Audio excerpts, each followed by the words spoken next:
Welcome to the Leadership Conversations podcast. I'm your host, Jonno White. I'm the founder and principal consultant of Clarity. We are an Australian-based consultancy that works with leaders around the world, and our passion is to invest in people to become everything they're meant to be in order to fill the world with healthy organizations that people love to work for and customers line up to buy from. The goal of this podcast is to invest in you and your leadership. If you're just joining us for the first time, then feel free to check out consultclarity.org. That's our website, consultclarity.org. We have so many free resources on there, the most popular being our 7 Questions on Leadership series. We've had more than 1,500 leaders from around the world in all different sectors give their in-depth answers on leadership, what books they love, what they found most challenging, the most meaningful stories, how they structure their time through the day. That's free, so go and check it out. And we'd love to interview you about your leadership. I believe you have advice from your experience, your context, and your life so far that is important and can help other leaders. It's also a great way to give back. It's free to get involved, and you can do so by going to consultclarity.org/7-questions-interest, or just Google consultclarity.org 7 questions interest and fill out the form that pops up. We have a free resource for you on our website. It's called Leadership Survival Guide. It's a 57-page ebook. It has interviews with 10 world-class leaders, and you can go to consultclarity.org. It's right at the top, and get that today. We also have a daily email that we send out to over 15,000 leaders, and that email contains the highlights, our best content from our podcasts, our blog, my book, the books that we're loving that are out there about leadership. It's also the best way to get access to our masterclasses and workshops before anyone else. And there's also exclusive and limited special options just for subscribers. And you can subscribe by going to consultclarity.org/subscribe. Now, my gift to you is to work incredibly hard to provide the best leadership content I can to invest in you and your leadership. So if you're finding our content helpful, if you find this podcast helpful, then your gift to me could be this. If you do find it helpful, then write a review or rate our content and make sure you subscribe or follow. I can't emphasize enough how helpful that is. It really does help us to get the word out there so we can invest in more leaders to become everything they're meant to be. It also means a lot to me personally when people like you and people in our community share our content on social media. So if you do that, then please do look for me, Jonno White, to tag me, and look to tag Clarity on whatever platform you're on. And our team, including me, I'm always looking to see when people have mentioned us so that I can engage with you. And also we look at sharing content. So if you write something about something we've done, there's also a good chance we'll share that with our followers. So if you could do that, that is a massive, massive help as we try to invest in as many leaders as we can around the world. Last of all, you can check out my book about how to deal with difficult people even if you hate conflict. It's called Step Up or Step Out. It's available on Amazon. You can just look up Step Up or Step Out Jonno White, or you can go to store.consultclarity.org/book and check it out there. I have coached leader after leader after leader, and in more than 50% of the sessions, this topic comes up. How do I deal with this person? I'm finding it really difficult, and I just want to find a way that doesn't blow up to just to have a difficult conversation, to lead them better. How do I do that? There's a 3-step process that I outline in this book that I believe can help you. Okay, let's get into today's episode of the Leadership Conversations podcast. Enjoy.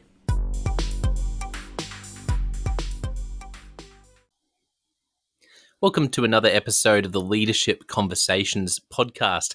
Today's guest is Frederic Joye. Frederic is the co-founder and chief growth officer of Arcanys, and I am really pumped to get to know him and for our listeners to get to know him too. So, Fred, welcome to the podcast. Thank you, Jonno. Thanks for having me. Now, you are a man who, with interesting, diverse cultures working for you, but also your story, where you're located right now as we speak, and also where you're from, has a lot of diversity. So tell us a little bit about who you are for listeners who might not know you, a bit about your company, and what a day in the life of Fred looks like as of February 2022. Sure. Yeah. Sure. So I'm Fred Joye. I'm the co-founder of Arcanys. So it's a software development outsourcing company that I've co-founded in 2010.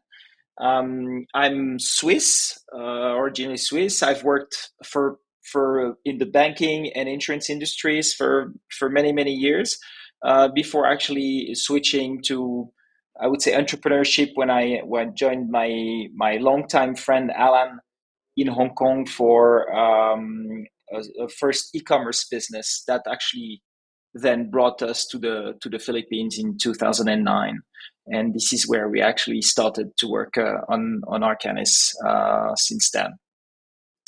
And yeah, so today we have about 300 employees that are primarily working in the Philippines, and we service companies in Australia and New Zealand and Europe primarily.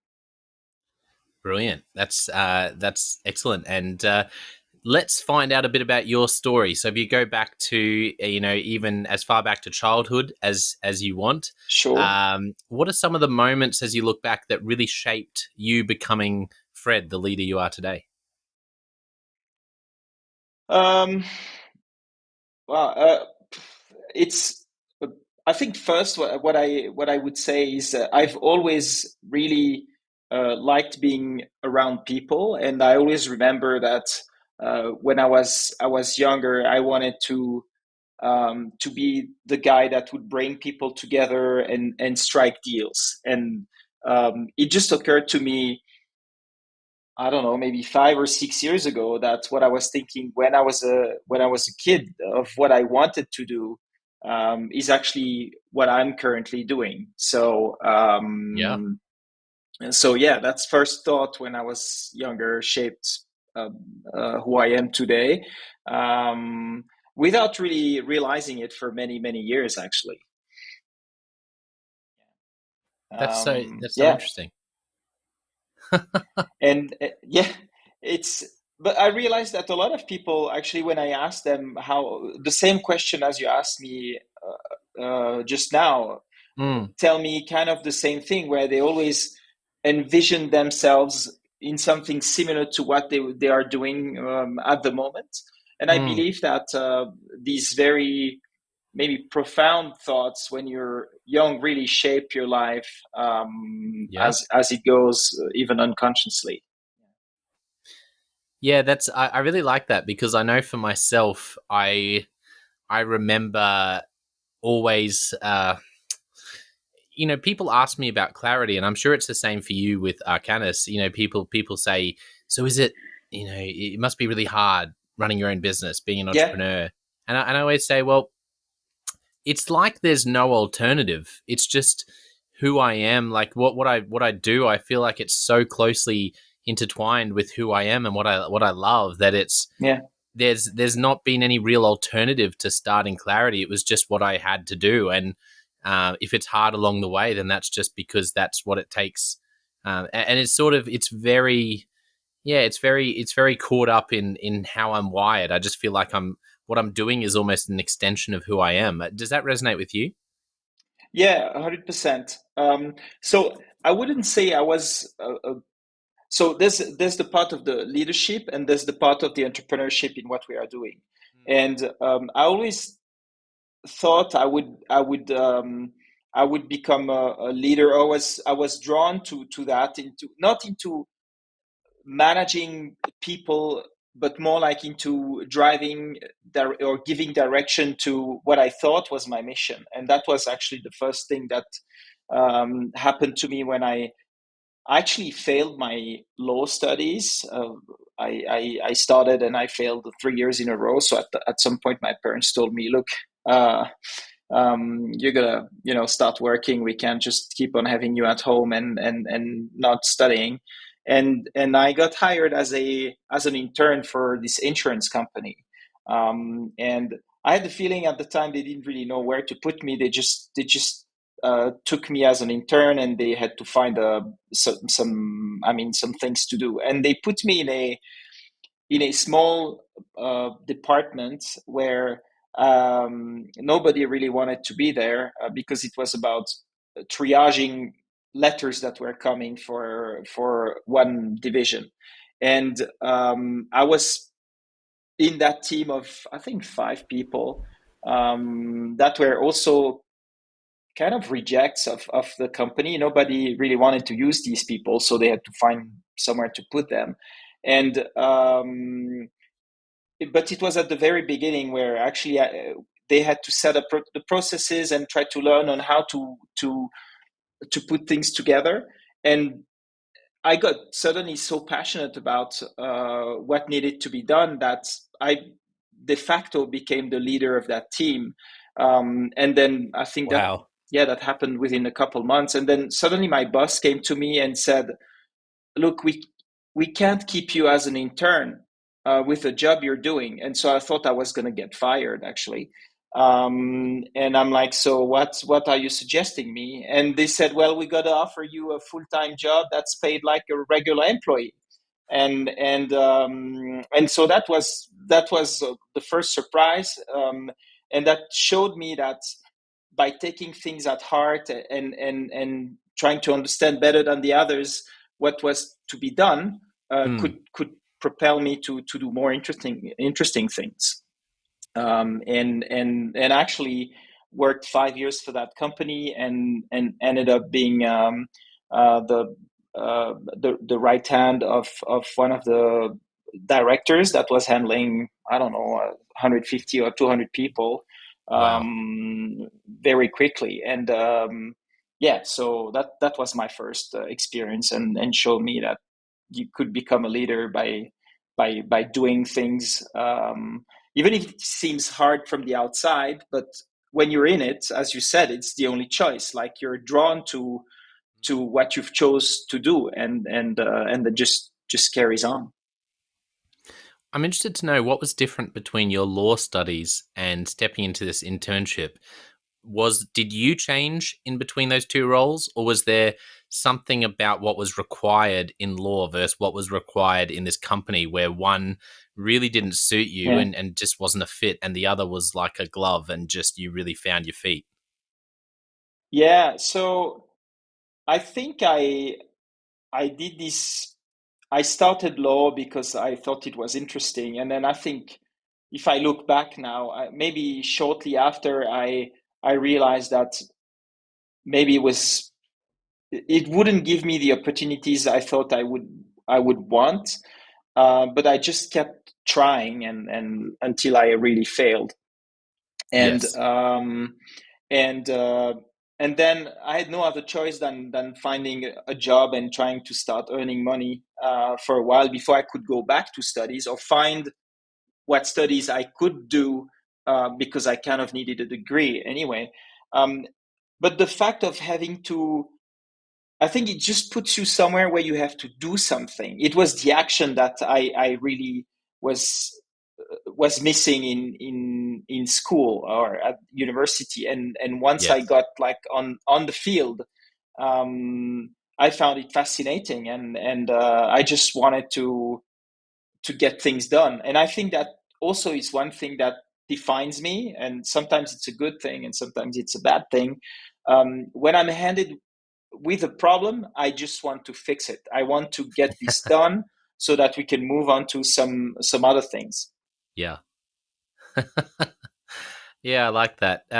Now, if you fast forward in your career, even in between those, what you were doing there and Arcanys, or even all the way now to what you're doing, what have been Yeah. some of the most pivotal moments for you as a leader, learning what it is to lead, 200 or 300 people? What have been those real watershed moments, aha moments, where it's really stuck with you around what to do or what not to do? Um, I think I wouldn't be able to define one or two really big moments. I think it's really been a learning on a daily or weekly basis where um, yeah, it's a difficult question where it we grew, right? We grew the company from very very small to where it is now, and so I Yeah. think it's first been to adapt to a different culture, and so it's very different leading people in Europe than leading people in Asia, for example. Sure. And so I think it's been really, that was first I would think the cultural shock of how to lead people in Asia. And then after that it was more like different kinds of leadership um, as the company was growing, and for each stage of the each stage of the growth of the company, we had to adapt the way we would lead um, the teams, and our role would of course evolve also with the size of the company and the activities we would be doing. Yeah, I think that you've mentioned a lot of great things in there that I can see would be challenging. As an entrepreneur, previously you led in other people's organizations. Now you and your Yeah, friend, you start this on your own. Tell me a yeah, little bit about that journey. Tell our listeners about the, particularly for those leaders out there who might be considering starting something of their own. They've led at high capacity even, but doing something of their own. How did you start Arcanys? Can you tell us a little bit about that? yeah. Um, so I think I always had this entrepreneurial will for a long time, but I never really dared, or I never had the opportunity to try anything when I was in Switzerland. So I was just leading things in other people's companies, Yes. and um, for many many years I would tell my now business partner Alan that I would come visit him in Hong Kong because he had a very successful company from 2002 to 2007 when he exited. Yes. And I would tell him many many times, yeah, I'll come visit you, I'll come visit you, and I didn't really have time because I was working so much and I was studying business then at that time. But after I finished my studies, I paid him a visit and to in Hong Kong. And after a few days of basically we were just hanging out. He wasn't working that much because he exited, but he was working on some ideas. He asked me if I wanted to join him in his venture, in his new venture that he recently had actually started. And I think this was like the moment for me where I realized like this guy who had set up a really big business before that exited with venture capital firms like Goldman Sachs and all for hundreds of millions of dollars is asking me to join him and work with him. So I'm like, of course, I'm going to take that opportunity and try something less boring than I thought was, banking and insurance in Yes. Switzerland. I felt no passion in what I was doing anymore, and so this came really at the right point. And so I joined him then. Um, Can I ask, sorry to interrupt, but yes, yeah, what did Alan see in you? If you think back to that invitation, what was it that yeah. he saw in you, and how did you feel when he invited you, coming when you felt so you'd really lost the passion for what you were doing, and you were obviously looking for something new. I'd love to hear what he saw in you, and how it felt to have that invitation. Yeah, so well, um, so first it completely surprised me because when I paid him a visit, it was just a friendly visit. Eh, but I think what he saw in me was we had this long-standing relationship, and every year when he would come back to Switzerland, we would spend time together. And so I think the first thing is the loyalty, the loyalty of the friendship, and we always got really along really well. And he also knew, because I kept repeating this over the years, that I kind of wanted to try something else than Switzerland, Yes. and he just started this new business, and I think he maybe also felt a bit lonely in that venture, and so he thought like, okay, I know Fred, he's a good guy, he knows my background, um, and so I'm gonna ask him if he wants to take the challenge, and it took me about 35 seconds to decide whether I wanted to come, and so I said yes, and 3 months later, I had sold everything I had in Switzerland and moved to Hong Wow. Kong to work with Alan. Yeah, That's um, incredible. yeah, it was really incredible and unexpected, and but I thought that was, if I had missed that opportunity, um, uh, it would have, yeah, I wouldn't be, of course, where I was, where I am today. And actually, the funny thing, now I think about it, he asked me in 2002 if I wanted to work with him, and I had refused because I had just started my first job. Yeah. So I didn't join him at that time. But 8 years later, he asked me again, and that's when I joined. Wow. And so Yeah, what happened next? You sold everything, you moved to Hong Kong. What was the next yeah, sort of step for you and Alan and for the company to take off? yeah. So he was running an e-commerce company, or that was buying and selling game accounts from like World of Warcraft and EverQuest and these games. And so we were a marketplace and buying and selling these game accounts. And I think about 9 months into our collaboration, we heard about someone who wanted to sell a business in the same industry that was located in the Philippines, and we were struggling with the cost of living in Hong Kong and the cost of, I mean, the personnel, and also it was very difficult for us to find software developers in Hong Kong. Sure. And when we heard about this opportunity in the Philippines to have a look at this small business and maybe purchase it, then we looked at it and discovered that Filipinos have really great English skills, much better than we had in Hong Kong. And we were servicing mostly the US market, so it was very important for us to have a good English level. Yeah. Um, and and yeah, a couple months down the road, we decided that we'd purchase this business, and then I think a couple months after that, we decided that we would actually completely relocate all the operations from Hong Kong to the Philippines. Wow. This didn't really solve our business problems, where the gaming industry was changing, so the business model we had was not viable anymore. Sure.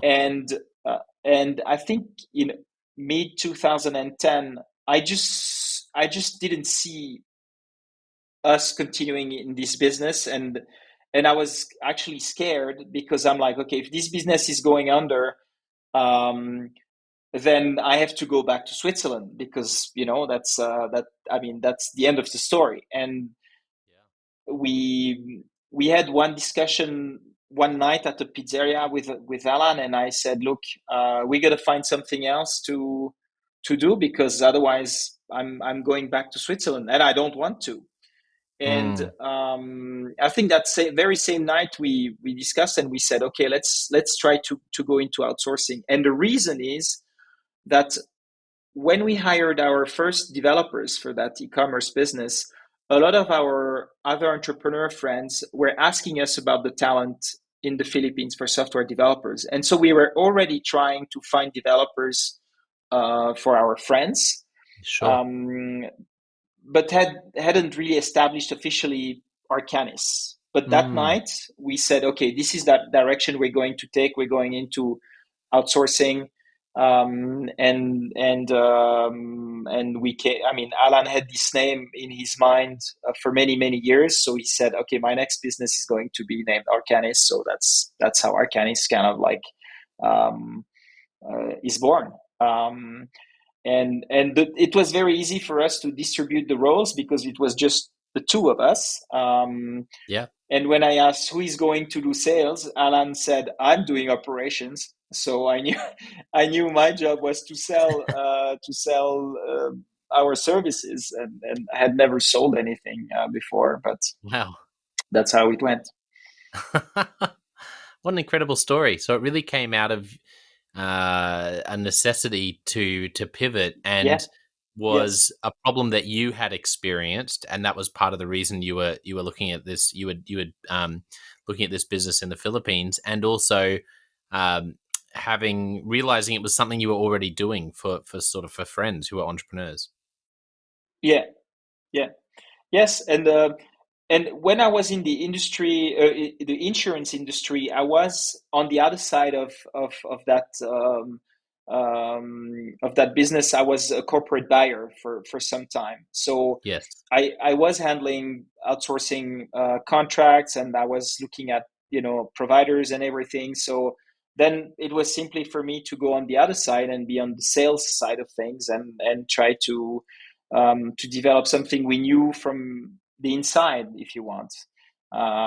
So it was kind of, I wouldn't say natural, but it was the continuation of what we I had done in the past, and Alan knew as well, because he had been setting up software development teams for his own businesses prior to that as well.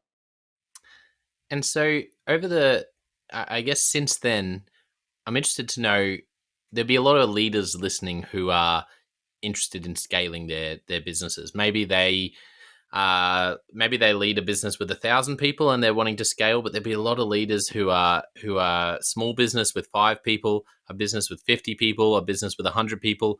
As you've grown, what have you found? What sort of ceiling of number of staff did you find most challenging to break through in the past decade? Um, yeah, I think it was maybe around 50. But we had several stages where we felt like we were stagnating. So it was maybe at 20, and then it became 50, where we had to kind of consolidate. And then Yeah, when we grew to more than 100, we also had to completely review how we were how the business was structured in terms of the hierarchy between, I mean, in the production team. So we had sure. to do, I mean, really big changes. We kind of got rid of all the middle managers and Hmm. people um, who had the potential to create politics. Yeah. And so we tried to flatten the model. I mean the organization. Yeah, interesting. So you got rid of a lot of those middle managers and any opportunities that you thought that could create politics. You got rid of those and really flattened the model. Yeah, yeah. Yeah, wow, that's really interesting. Um, and so for I guess since then, what would be your advice to leaders out there about apart from maybe doing that in terms of flattening the model? Do you have any other advice for leaders on how to scale? If you could only sort of say one or two things to a leader who's at that 50 staff level, what advice would you give them about how to scale to the next level? Um, well, my question is, what in what area? Because I mean, I'm mostly focused right on the I would say on the sales and marketing part of the business. So I have to generate new business, Yep. and then Alan is more like in the organization part of things, and so there's the problem, to keep on growing the business and keeping on, yeah, getting new business in, with scaling the sales and development team, sales and marketing team. And then on the other side, there's the challenge of scaling all these production teams, where we have to, I mean, look into scaling the recruitment teams. We have to look at scaling everything that's linked to training, Yeah. everything that's linked to um, quality assurance, coaching, project management. So it's like we have to upgrade each and every division, kind of at the same time. So it's like I don't know what advice to actually give, besides the fact that it's a balancing act between all the parties in the company to make sure that you don't scale one too much compared to the other one, because then you're creating bottlenecks. And we had Yes. actually some bottlenecks where sometimes the sales were struggling, so we were Yes. struggling to sell enough, and then we had a lot of developers that we kept on hiring that were on the bench, so it was missed opportunities. And at Yes. some other periods of time, which for example happened last year, we were struggling to hire people, because we had made some changes in the sales and marketing that were working a lot better. Yes. So we were missing opportunities as well because we weren't able to find developers for our clients. Yeah. Wow. So yeah, my advice would be to make sure that you're always balancing um, all the departments that could play together. Yeah, that's great advice, Fred. And avoiding bottlenecks, and or if you identify a bottleneck, trying to clear it out as quickly as possible, and That's try right. to build things in a balanced approach. Wonderful to learn a bit of the story, your story, and and the business. Let's do Leadership Express. Are you ready? Yeah, sure. Yeah. Okay. Firstly, what's a book that you've gifted to other people? From good to great, Yes. and Principles, by Ray Dalio. Yeah. Oh, two brilliant recommendations. Any podcasts or any other sources that you're reading, watching, listening to at the moment? Yeah, so in terms of the podcast, I'm a big fan of podcasts, and I have a few that I really enjoy. So one is really marketing oriented. Is Demand State of Demand Jam, by a guy called Chris Walker. So it's like really, I would say radical ideas about demand generation in terms of marketing. Yeah. um, and there's a few others that I listen. Um, for example, one that is just Chasing Excellence, with Ben Bergeron. And so this is mostly, I would say, CrossFit focused, because I do a lot of CrossFit, Yep. and I think CrossFit is kind of like a summary of life. And this guy Ben Bergeron is actually a trainer of athletes that won multiple times the CrossFit Games, and has so many good, um, so many good ideas on how to manage yourself, on how to grow, and also on the mindset of being an athlete. But being an entrepreneur is also being an athlete in a way.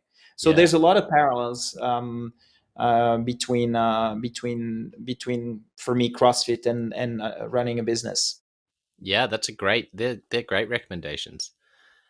So what is a great piece of advice you've received from someone at any point in your life? Could be leadership related, doesn't have to be.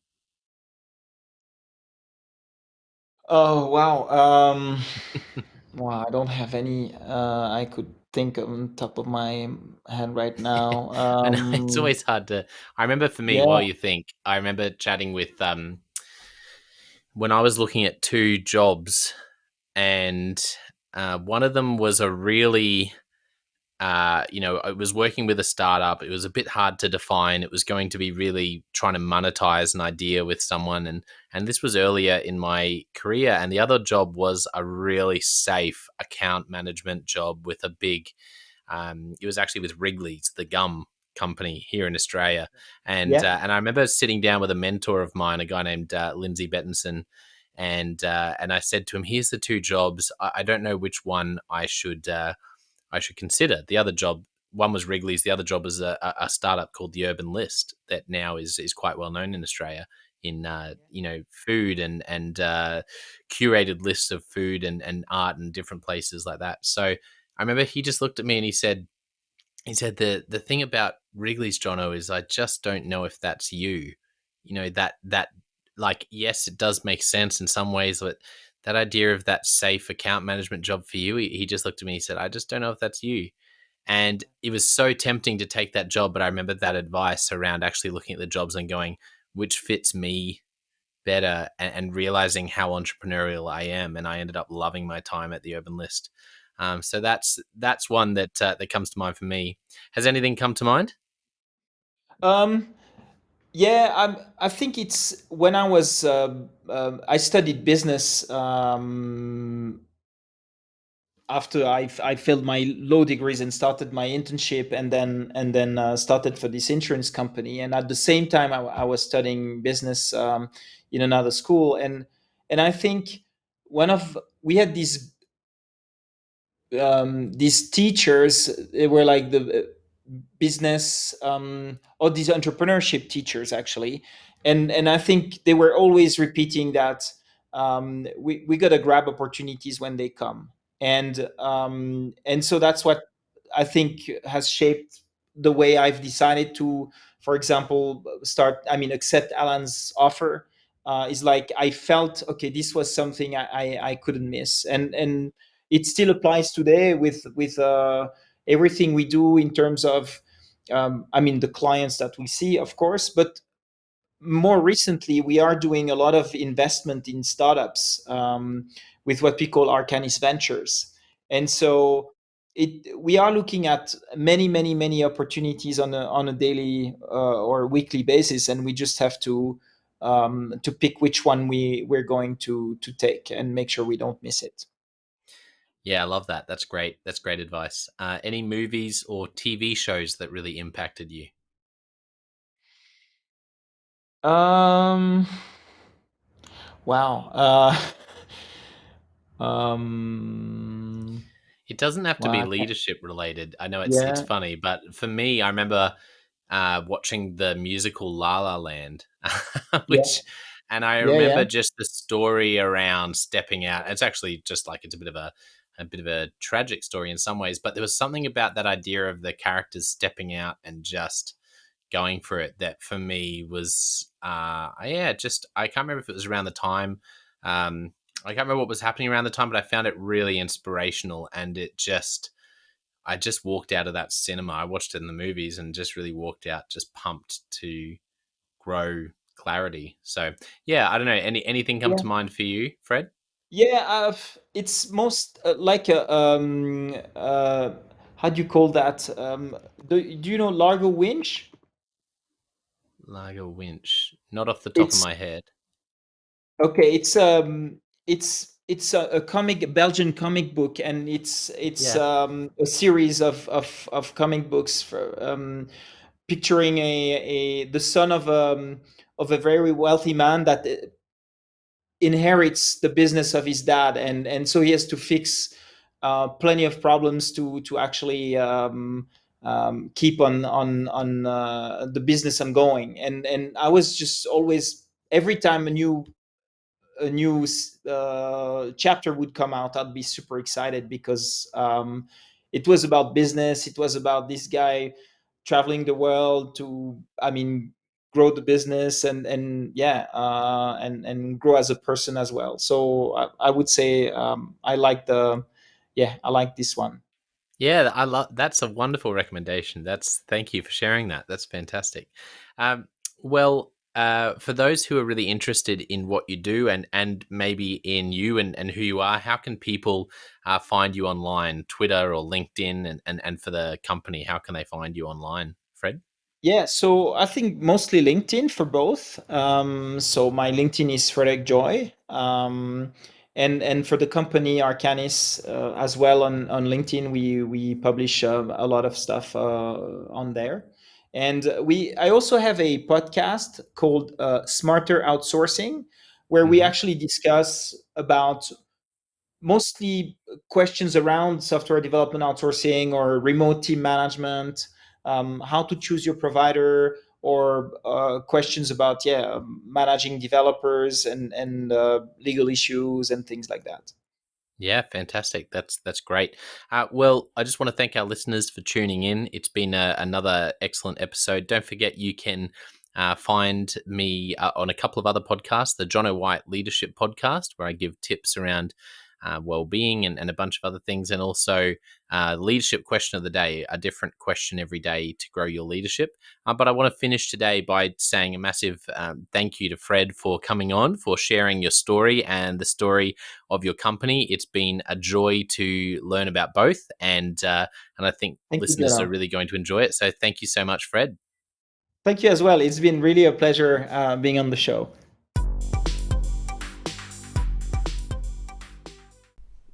Well, I hope you enjoyed that episode of the Leadership Conversations podcast as much as I did. If you're joining us for the first time, don't forget to check out consultclarity.org. That's our website, consultclarity.org. We have so many free resources on there, including our 7 Questions on Leadership series. We've had more than 1,500 leaders from all over the world in all different roles, in different industries, answer these 7 questions on leadership, and leaders give these in-depth answers around how they spend their time, a book that's been significant for them. It's just a gold mine. It's completely free to access, so go to consultclarity.org and look for that. We'd also love to interview you about your leadership. I believe your experience, your life, your context means that you have advice on leadership that other leaders can learn from. Yes, you, if you're going, not me, well, no, I really believe you would have something to add. So if you're looking for a way to give back, it's completely free to get involved. And we would love to interview you through the 7 Questions on Leadership. You just go to consultclarity.org/7-questions-interest, or Google consultclarity.org 7 questions interest and fill out the form and get involved. We have a free resource on our website called the Leadership Survival Guide. It's a 57-page ebook, 10 world-class leaders giving their thoughts on leadership, and that's completely free. It's available on our homepage, consultclarity.org, right at the top, so make sure you go and get that and download it today. And we have a free daily email that you can subscribe to. We send this out to over 15,000 leaders from around the world. And it contains the highlights of content from our podcasts, our blogs, our books we're reading. It's got the best content, and it gives you exclusive, limited, early access to our masterclasses, workshops, new products, special offers. It's all for our subscribers. You can go to consultclarity.org/subscribe and join 15,000 other leaders. And you know, my gift to you is to work really hard, particularly through the Leadership Conversations podcast. I have been blown away by the quality of the leaders, and I'm learning as much as anyone in doing these interviews. So I'm having a great time. And my gift to you is to keep lining up the best leaders I can to invest in your leadership. Your gift to me, if you're finding this helpful, there is something that you could do that would help us out massively. And that is to write a review and to leave a rating for our podcast or wherever you're watching or listening to this. I can't tell you how much that helps us out. Also, subscribe or follow. It really does make a difference in helping us to help more leaders become everything they're meant to be. Another thing that means a lot to me personally is when I see our community share our content. So if you do share this or any other piece of content on social media, then thank you, and please do that. And look for me, Jonno White, or Clarity, and tag us in your post. Our team is always looking for posts to engage with from our community, and there's also a chance that we'll share your content to go beyond and share it with our followers. Last of all, you can check out my book. It's called Step Up or Step Out: How to Deal with Difficult People Even If You Hate Conflict. I wrote this book because 50% of the coaching sessions I have with leaders, this topic comes up again and again and again. And it's this idea of, how do I have this difficult conversation? How do I lead this person better when I'm finding them difficult? Or in some cases, you look and you say, I think I might be leading a difficult person. They're just quite difficult to lead, or I'm finding them quite difficult to lead. So there's a 3-step process that I unpack in Step Up or Step Out. And the amazing thing, and I've literally done this myself, and I've heard it anecdotally from other leaders as I've coached them, is that if you follow this process, you will see that person step up and change their behavior or make a decision, which is to step out some of the time. 95% of the time, people will step up or step out in just 4 weeks. And I stand by that. It's you have to read the book to understand, but I really do believe in it, and I've experienced it firsthand. It works. So you can go to Amazon, look up Step Up or Step Out Jonno White, or store.consultclarity.org/book. Well, thank you so much for listening. We're going to be back with a new episode next time of the Leadership Conversations podcast. And I hope today has helped you to take another step towards becoming the leader you're meant to be. See you next time.